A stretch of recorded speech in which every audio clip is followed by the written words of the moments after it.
So we are redirecting to the 500 error page in this catch block. And we can do this in any catch block where we want to ensure that we do handle errors. Now, the problem is we'll quickly duplicate our code a lot because we got a lot of catch blocks where we interact with the database. And in every catch block here, we should redirect to the 500 page. At least in a lot of them, we would want to do that probably. Because for all these database failures or permission problems, it seems to be a bigger problem, so returning this page might be a good solution. But replicating that code all over the place is rarely what we want to do. What we can do instead is, instead of redirecting here, we can throw a new error, this built-in error object with the built-in throw function or keyword. We do that inside of the catch block, in this case here of the post add product action. So here I throw a new error, and I can throw a new error with a bit more details by first of all creating an error object with new error. I can pass my error message like creating a product failed, something like that, or simply keep that error object, which also has a message which you get returned by the catch block here. So I'm creating my own error object which is built up on that now. And then we can also add a new field here, HTTP status code, and set this to 500 for example. And now here's something cool. We can return next and pass the error as an argument to next. We didn't do that before, right? Before, when we called next, like in app.js here, we simply called it without arguments to let the next middleware take over. Well, when we call next with an error passed as an argument, then we actually let Express know that an error occurred, and it will skip all other middlewares and move right away to a error handling middleware. And that's the middleware I'll define now. So next error is the trick here with an error object being passed instead of throwing it. And now we can go to app.js, and there at the bottom, let's add a new middleware with app use. And normally this could never be reached because we have our catch-all middleware down there. But there's a special type of middleware which we haven't seen before. All middlewares we added thus far, for example this get404 action in the error controller, all these middlewares use 3 arguments: request, response, and next. Express also knows a middleware with 4 arguments, a so-called error handling middleware. And there the first argument will be the error and then followed by the other 3 arguments. Now, Express is clever enough to detect that this is a special kind of middleware, and it will move right away to these error handling middlewares when you call next with an error passed to it. So it will then skip all the other middlewares and move to that, and therefore here I could now render my 500 page or simply redirect to /500. I could do that. And now if I save that and I go back to my application and I try adding that product, which will still fail because I didn't fix that issue, I load my error handling page, but now with this central error handling middleware. Now that we added this error handling code, we can of course also repeat this in other places, and you could refactor it into one function of course, which you then just call in all these places. For example, to also send an error here when we fail to edit or load the data for editing a product. We can force this to fail by manually throwing a new dummy error in here. Again, this is of course now kind of a setup scenario. You would never write this, but this allows you to force this to fail. It would be kind of hard to force the database to fail right now because most of the time, thankfully, it works. But now I have this dummy error, and hence if I now edit a product, I also see my 500 page because I throw this dummy error, which I'll of course remove now because it does not make any sense to add this. But then we made it into catch, and there we created this error object and we called next with it. And that again will then trigger this special error handling middleware. Now, in case you're wondering what the status code is doing here, well, in this scenario, I'm always redirecting to the 500 route here. But of course, we could have a different scenario where we don't redirect here, but we want to render a page instead, or we want to return some JSON data, something we'll do later in the course. And then I would want to set my error HTTP status code here as a response code. So this is not the solution we're using here, but this is what you could do. And I just want to show that you can pass extra information with the error object so that you can use it in this central error handler here. Now, please note that this error handler will not execute for 404 errors. There, we still handle this manually because technically the 404 error is simply just a valid URL, which we catch with our catch-all handler there, where we then just happen to render the 404 page. It's not a technical error object that gets created at any point here.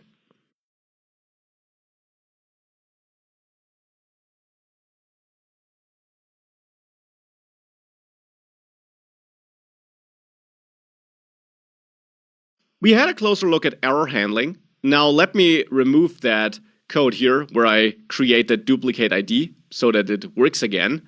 I hope you got an idea of how error handling can work and how we can use that central error handling function or our own logic, which we have in place all the time, where we check for the existence of a product and redirect otherwise, and so on. So we got a bunch of code already in our application where we do handle certain situations which we want to avoid, of course. And you can always be more creative and handle them in a better way. For example, here in getEditProduct, if I don't find a product, I redirect to the starting page. Now, you can of course enhance this, and you could redirect back to the admin products page and flash a message onto that page, which you then output in the EJS template to give the user more information on what went wrong.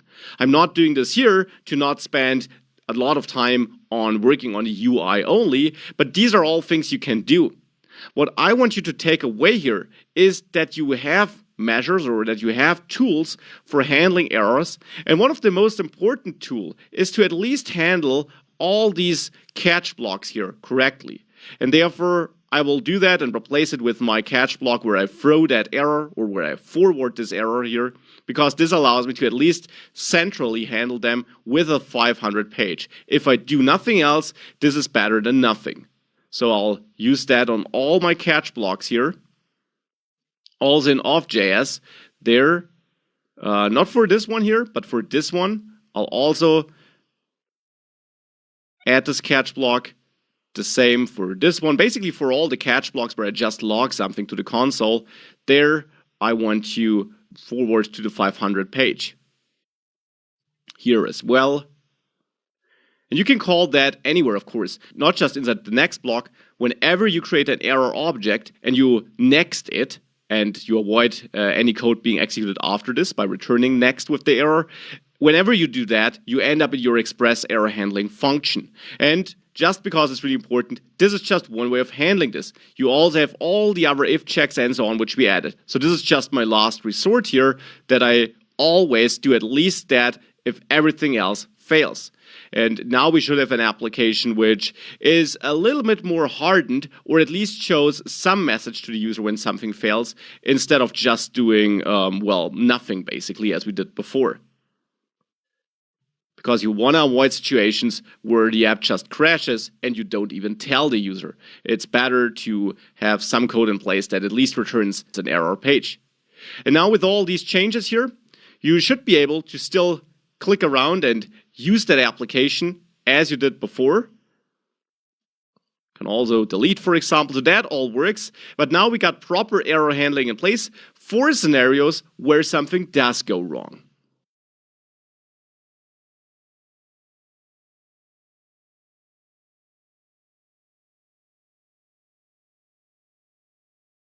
Now that we learned about this express error handling middleware, which we can use, which we added, what exactly does throw new error in this catch block in this middleware in the app.js file do for us? I mentioned that this will become important.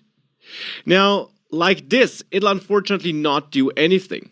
Let me start up our server real quick again, and let me ensure that we do get an error by simply throwing a new error, a dummy error here, again, to simply simulate that something goes wrong. I throw it here. If I throw it in a then block, the next catch block will catch it and handle it. Now let's see what this does. Now to see the effect, I have to log in to ensure that we do get a user session. And we can already see this crashes here. It loads infinitely because I have an error here, my dummy error. So this is now not doing anything. The app is still crashing. So one important takeaway is throwing an error here does not lead to our general error handling middleware being called. And that is important. This is true because we're inside some async code. We're inside a promise here. We're inside a then or a catch block. If you throw errors there, you will not reach that express error handling middleware. The interesting thing is, if you would throw an error outside of async code, so in a place where the code executes synchronously, so basically outside of a promise, then catch block, or outside of a callback. So here, if I throw my sync dummy like this, if we do that, so this is now throwing in a normal function, not nested inside a promise or a callback or anything like that. If I now reload this, you see that it tried to load the 500 page, but it still failed. The reason for this is really simple. We have our middleware in a place here where I retrieve my user, and there I throw the error, but this executes for every incoming request. Now, when we redirect here, we do send a new request, so we kind of enter an infinite loop here. We execute this again, it throws an error, we go to the error handling middleware, we trigger a new request. A solution here can be to simply not redirect to 500, but immediately execute our rendering code. So this code in our get500 controller action. And we could absolutely do that. We could render our error here instead of redirecting. We could render our page here. And if we do that, you will see that now if I reload, I just get a problem regarding my CSRF token because that can't be generated based on the incoming request because the request basically has issues here in our middleware before we set up the CSRF token. So the solution for that would be to switch the order to make sure we set this token before we actually do something with the user which we try to fetch. So now this works, and now we got an error handling in place. The interesting thing is not just that we had to switch the order though, and that we should avoid infinite loops, but the interesting thing here also is that here I'm just throwing an error and we still reach this global error handling middleware. The reason for that is that in synchronous places, so outside of callbacks and promises, you throw an error and Express will detect this and execute your next error handling middleware. Inside of async code, so inside of then, catch, or callbacks, this does not work, however.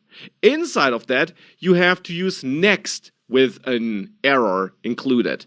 So this is then detected by Express again, and this is what we used in the other files. And inside of async code snippets, you need to use next, wrapping that error. Outside, you can just throw that error. And so if I now uncomment this, you will see that if I try to reload my page, I get this error no matter what I do, because I still have this dummy error being thrown in my promise, hence the catch block executes, hence this line executes. So now I will get rid of that, but I will leave this catch block as it is, and you have to understand that for one, you should avoid infinite loops triggered through your error handling middleware, as we had it initially here. And second, that you can throw the error in synchronous code places like this one, but inside of promise, then, or catch blocks, or inside of callbacks, you have to use next around the error.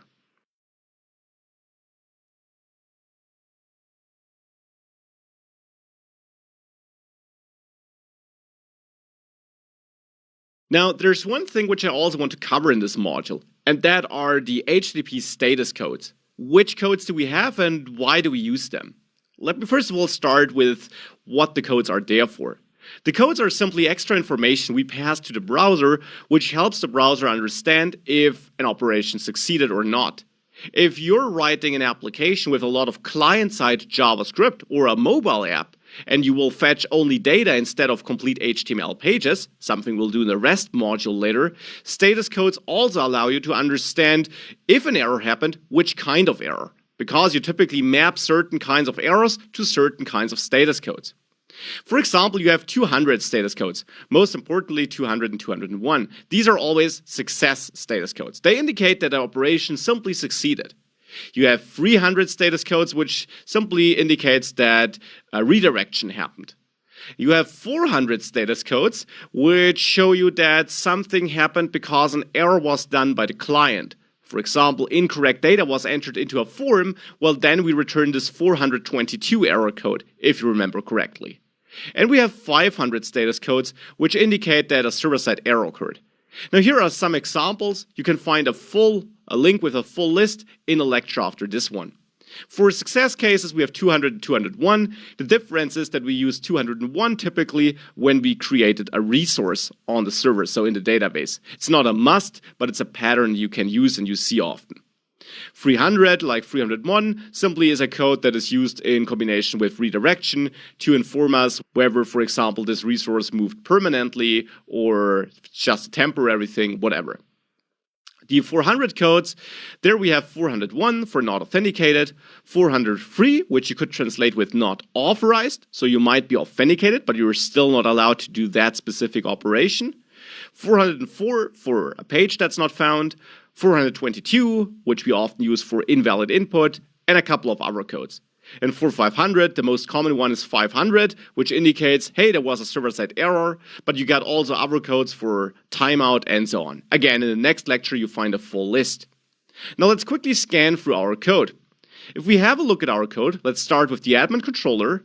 We rarely set a status code. The default then always is 200, which is fine for this case, but for creating a new product, it would be better if we not just render 422 when validation fails, which is correct, but that when we succeeded, we also return 201. The thing just is, if we succeeded, we redirect, which will use a 300 code. But later, when we dive into creating RESTful APIs, which is a different kind of Node app, where we don't return HTML, but just data, there you will see the 201 code coming back. Here, it doesn't really make sense. Now for getEditProduct, again, we're fine with 200, and we're fine with 200 here.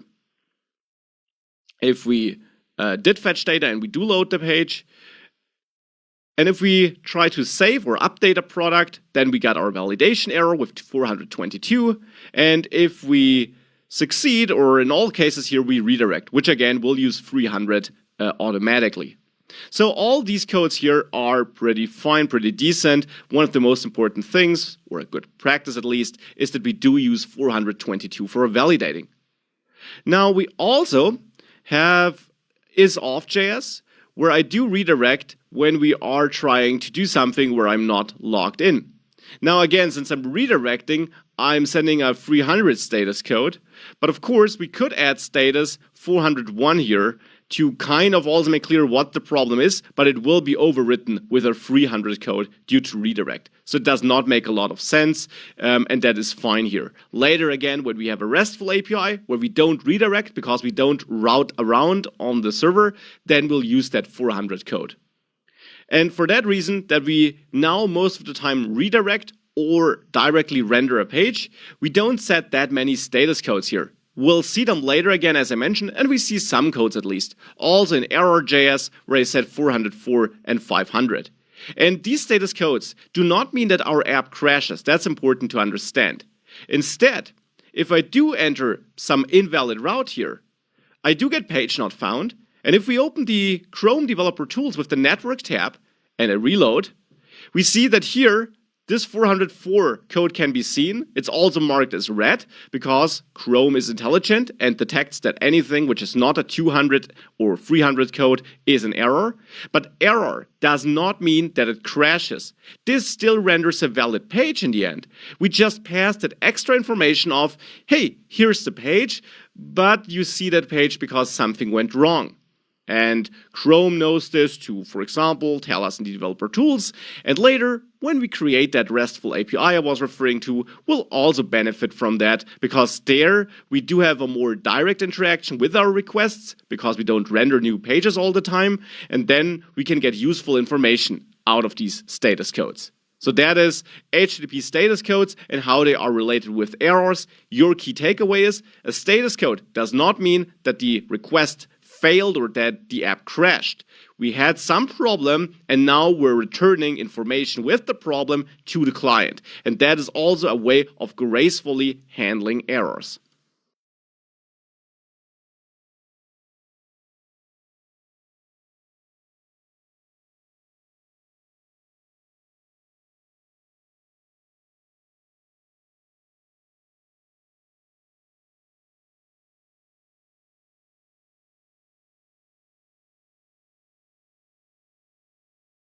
That's it for this module.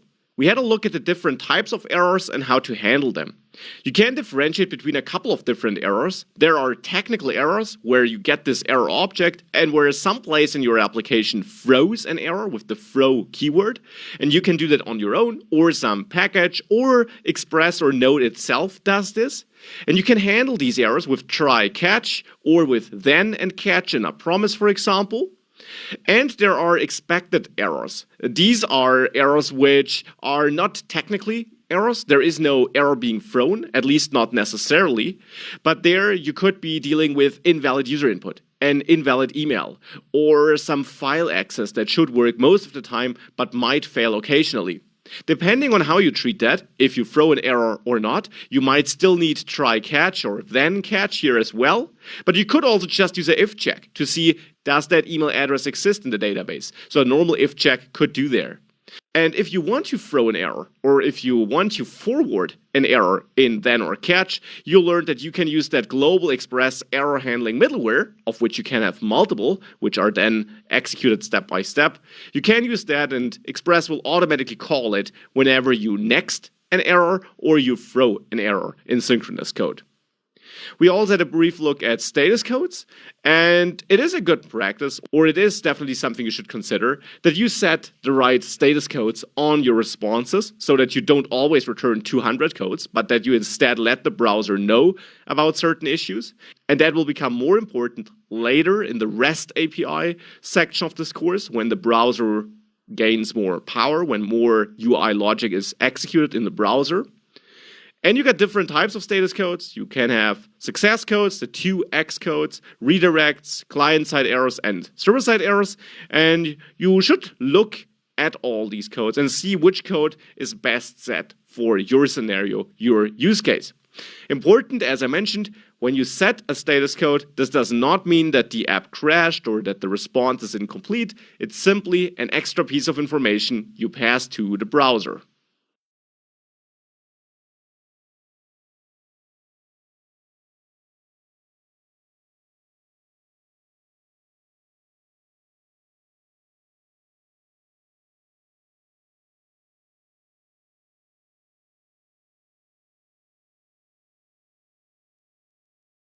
Now that we know how to work with errors, and now that we learned a lot about Node Express in general, let me dive into a little more advanced or specialized topic: file uploads and downloads.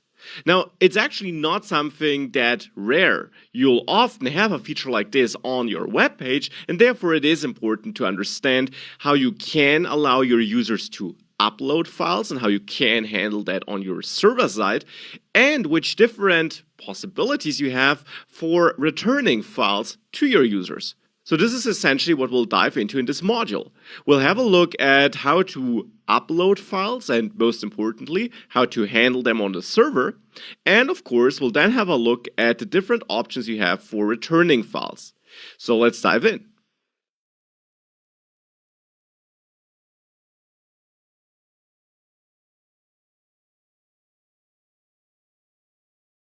Now let's start with uploading files.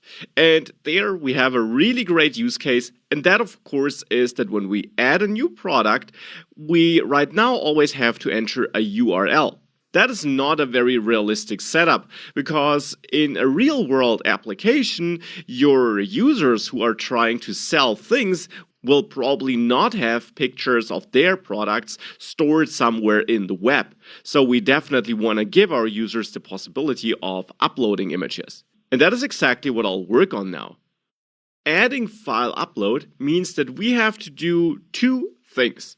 The first thing is that we need to adjust our form here to show a file picker to our users. So a tool which they can use to, select a file on their operating system, on their computer. And then the second part is that we need to be able to accept that file in the place where we, handle it, where we handle the incoming request. Now, let's start with the form and let's add a file picker there. So we'll dive into our views, and there it's in the admin section, the edit product EJS file. There we will have our image URL control, this one, and in the end, this image URL should now become a file picker. For that, I'll copy this old block and comment it out so that we still have it around in case we need it later. But this will now become my new image uploader. There I'll just have image as a label. Now that class here, where I try to mark this as invalid, I'll remove that because we'll not have an input where we would add a red border around. The type here will be changed to file. The name, I'll change that to image. And I'll change the ID to image too, also up here, therefore. And now the value with which I'll pre-populate this, I'll remove that. Because even if we're editing this, I will always present an empty file picker, and we'll just have to tweak our backend logic later so that when we're editing this and we're not sending a new file, we simply keep the old one and we overwrite the old one if we do send a new one. But for now, I'll simply set up my file input like this. Now, if I save that and I reload this page, now we have our file picker here, which is a default HTML element. And if we click it, we can select a file, like this boat here. You can pick any file. It should be an image, of course. So now I have chosen that, and now if I would enter the rest and add this product, we would fail. Because right now we got no logic in place to handle an incoming file, to store it, or to do anything with it. And this is the part we'll have to adjust now. So in the next lecture, I want to make sure that we can handle incoming files just as well as incoming text, which we previously always accepted.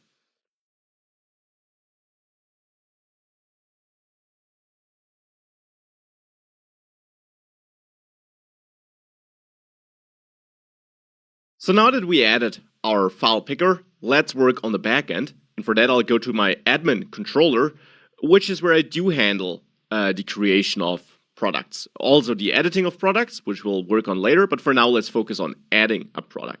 And here we are extracting data from the incoming request. Now, I renamed my file picker here to image. So the input name is now just image. And this means that here, when I try to retrieve it from the body, I should also target the image like this. Or we can keep this name because it will fail anyways. If I now submit this like that, I click add product, I get invalid value here, and the image URL does fail because I do have in my routes, in the admin routes, I do have some validation in place where I say the image URL should be a URL, and clearly it is not. So let's remove that validator here for the post add product route, and let's try this again. And now we simply get an error, so the error handling is working, and the error we're getting is simply stemming from the fact that we're not able to extract our image correctly. I can show this to you. If I console log image URL here in post add product in this controller action, and I try to submit this, then you don't see anything here. It fails to log anything there because we failed to extract an image from the request body. And why is that? Because, keep in mind, you learned this a little bit earlier in this course, for extracting the content of our incoming requests, we set up a middleware in app.js. We're using a special middleware, this body parser middleware. And this middleware uses or exposes a couple of different parsers, and we're using the URL encoded parser. Now, URL encoded data is basically text data. So if a form is submitted without a file, so just with text fields, no matter if that text field then stores a number, a URL, or plain text, but it's all encoded in text when it is submitted. This format is then called URL encoded. And actually, we can see that if we open the developer tools and go to the network tab in there, if I do click submit here, this failing request, this add product request, if we have a look at our request headers, we can see that the content type is application and then XWWW form URL encoded. And this basically means it tries to put all the data as text into its form body. We can see that down there, this form data, title, price, and so on, and just image. This is invalid. This is basically an empty text because it can't extract our file as text, because a file is binary data. Now, because of that failing extraction, we need to work with this differently. We need to parse our data differently. And the body parser we're using here does not give us any parser. It does not include any parser that could handle file data as well. We need a new package for that. So let me quit that server and let's install a new package with npm install -- save. And the name of that package is Malter. Malter is another third-party package that parses incoming requests, but this package parses incoming requests for files, so it is able to handle file requests as well, or requests with mixed data, with text and file data.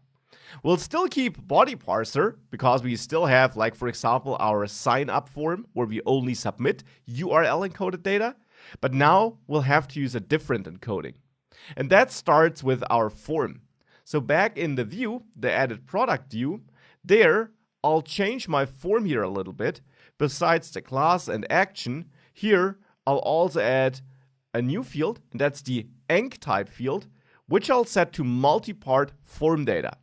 Application XWWW form URL encoded is the default, but now we'll switch to multi-part form data, which is simply the content type telling the server that this submission, that this request will not contain plain text, but will contain mixed data, text and binary data.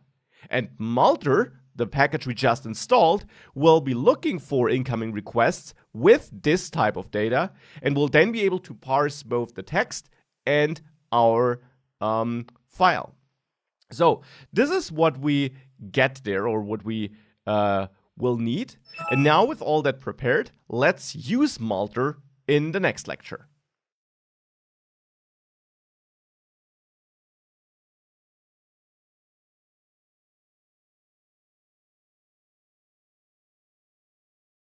So let's use Malter now on our backend. We can restart the server already because we installed that package. And now let's go to our admin controller and let's work on post add product here. We want to use Malter to extract incoming files.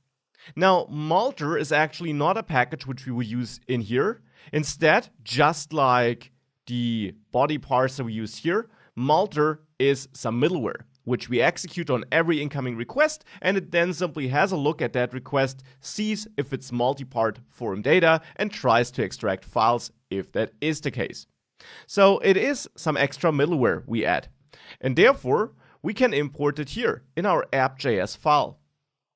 We can import Malter by requiring it from the package like this, Malter, and thereafter we can use it. So maybe after the body parser, we can use Malter. Malter has to be executed as a function, and then we have to call another method on that, and that simply defines if you expect to get multiple files or only one file, and we will only expect one file, so we use the single method, and then we define the input name which will hold the file. And in our case, that is image. And this is not a random value. I'm choosing image here because in my view, this input which holds the file, so this file picker here, is named image as well. So with that, we initialize Malter, and let's now see if that works. Now, to see that, we need to know how Malter will actually store the incoming file.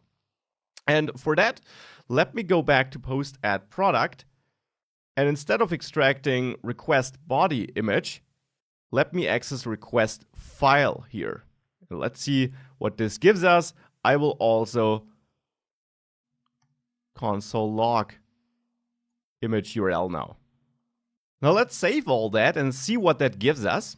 If I now try to add a product again, I'll choose that same file from before, enter any values up here, click add product, and I still get an error. Now if we go back, we see something interesting though.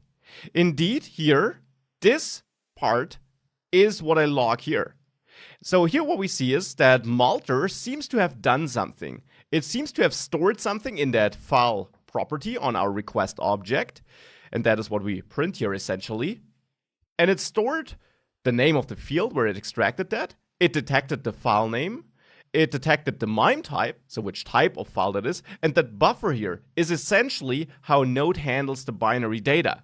You learned about streams and buffers earlier. In the end, this is the result of the streamed data. The file basically was sent to our server as a stream, or was handled as a stream to handle it efficiently if it was bigger. And then this is the collected data in a buffer, which, as you learned, is like a bus stop. It gives you a way of working with the stream data. Here in this case, it's the combined streamed in data. And we could indeed work with that buffer to turn it into a file. Now you can actually configure Malter a bit differently. We go back to app.js. When we set up Malter, we can pass an object to the Malter function, and there we can set some options. And one option is the dest option. Now here, we could specify /images, or just images like this. What this will do is that when I, again, add a product here, and don't worry that it still fails because we're trying to store the file in the database right now, and we'll do all kind of stuff with it for which our code is not prepared, but the upload works. But with this option set, you also see that the output down there changed a little bit. We don't have the buffer because now Malter is able to do something with the buffer. Instead of just buffering it all in memory, it can then turn that buffer back into binary data, you could say, and it stores it in this path here. So indeed, if you have a look at your folder, you should now have an images folder with some file in there. Now that file has some random hash name, does not have a file extension, and is not recognized as an image. But indeed, if I change that and I add .png at the end, this is the image I uploaded. So this does work. All we now need to do is we need to tweak the way this file is named. And that is something we'll do in the next lecture.